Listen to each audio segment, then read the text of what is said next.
എല്ലാവർക്കും നമസ്കാരം. പുതിയൊരു വീഡിയോയിലേക്ക് എല്ലാവർക്കും സ്വാഗതം.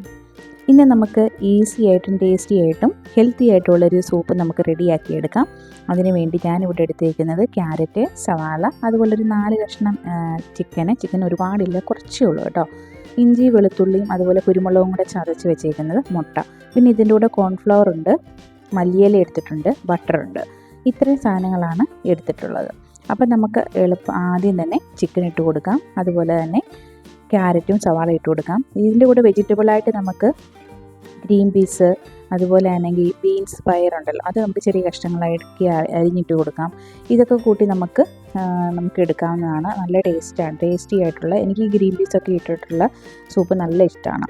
അപ്പോൾ അത് നമുക്ക് കുറച്ച് ഉപ്പും അതുപോലെ തന്നെ ചൂടുവെള്ളമാണ് ഒഴിച്ച് കൊടുത്തേക്കുന്നത്, അതും കൂടി ഇട്ടിട്ടാണെങ്കിൽ ബട്ടർ ഇട്ട് കൊടുത്തിട്ട് നമുക്ക് നന്നായിട്ട് തിളപ്പിച്ച് എടുക്കണം. തിളപ്പിച്ച് മാത്രമല്ല, ചിക്കൻ നിന്ന് വെന്ത് കിട്ടണം. വെന്ത് കിട്ടി കഴിയുമ്പോൾ നമ്മൾ എല്ലോടുകൂടിയുള്ള ചിക്കനാണ് ഇട്ടേക്കുന്നത്. അപ്പോൾ അതെടുത്തിട്ട് ചെറിയ ചെറിയ കഷ്ണങ്ങളാക്കി ഇതുപോലെ അതിൻ്റെ എല്ലൊക്കെ ആണെങ്കിൽ സെപ്പറേറ്റ് ചെയ്തിട്ട് വീണ്ടും നമുക്ക് ഈ ഒരു ചിക്കൻ പീസ് നമുക്ക് ഈ സൂപ്പിലോട്ട് ഇട്ട് കൊടുക്കാം.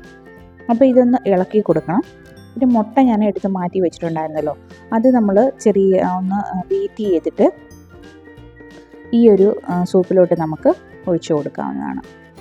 നിങ്ങൾക്ക് ഇഷ്ടമുണ്ടെങ്കിൽ ഇപ്പോൾ മുട്ട നമുക്ക് സ്കിപ്പ് ചെയ്യാവുന്നതാണ്. ഇത്രയും വെച്ചിട്ട് തന്നെ നമുക്ക് പിന്നെ നമുക്കാണെങ്കിൽ ബട്ടറൊക്കെ ആണെങ്കിൽ നമ്മുടെ ആവശ്യത്തിന് മാത്രം ഉപയോഗിച്ച് വെച്ചാൽ മതി. അതുപോലെ തന്നെ കുരുമുളകൊക്കെ ആണെങ്കിലും എരിക്കനുസരണമായിട്ട് എടുത്ത് വെച്ചാൽ മതി കേട്ടോ. അപ്പോൾ നമ്മൾ മുട്ട ഒഴിച്ച് കൊടുക്കുമ്പോഴാണെങ്കിൽ പ്രത്യേകം ശ്രദ്ധിക്കണം, ഒരുമിച്ച് ഒഴിച്ച് കൊടുക്കാതെ. ഇപ്പം ഞാൻ ഒരു പാത്രം പിടിച്ചിട്ട് സ്പൂണായിട്ടാണ് ഒഴിച്ചത്. നിങ്ങൾക്ക് പാത്രത്തിൽ ചെറിയ കുറച്ചായിട്ട് ഒഴിച്ച് കൊടുത്തിട്ട് അങ്ങനെ വേണമെങ്കിൽ നിങ്ങൾക്ക് എന്നിട്ട് ഇളക്കി കൊടുത്തുകൊണ്ടിരിക്കണം. ഒരുമിച്ച് ഒഴിക്കരുത്, കട്ട കെട്ടിപ്പോവും, അതുകൊണ്ടാണ്. അത് കഴിഞ്ഞിട്ടാണെങ്കിൽ കോൺഫ്ലവർ ആണെങ്കിൽ 1 സ്പൂൺ ആണെങ്കിൽ എടുത്തിട്ട് 1 ഗ്ലാസ് വെള്ളത്തിൽ കലക്കി അത് ഒഴിച്ച് കൊടുത്തിട്ട്, അത് കാരണം കൊണ്ട് ഇങ്ങനെ തിക്കായത് ആ ഒരു വീഡിയോ ഇവിടെ സ്കിപ്പായി പോയിട്ടുണ്ട് കേട്ടോ. അപ്പോൾ അത് ക്ഷമിച്ച് കളാം. അപ്പോൾ നമുക്കത് നന്നായിട്ട് പെട്ടെന്ന് തന്നെ അത് കുറുകി വരും. അങ്ങനെ ടേസ്റ്റിയായും ഹെൽത്തി ആയിട്ടുള്ള നല്ല ഈസി ആയിട്ടുള്ളൊരു സൂപ്പാണ്. നിങ്ങൾ ഇഷ്ടമാണെങ്കിൽ ട്രൈ ചെയ്ത് നോക്കണേ. കോൺഫ്ലോർ ഒന്ന് ആഡ് ചെയ്ത് തന്നെ ടേസ്റ്റി ആയിട്ടുള്ള സൂപ്പ് നമുക്ക് റെഡിയാക്കി എടുക്കാവുന്നതാണ്. അതിൻ്റെ റെസിപ്പി വേറെ ദിവസം കാണിച്ചു തരാമേ. Thanks for watching. See you next video.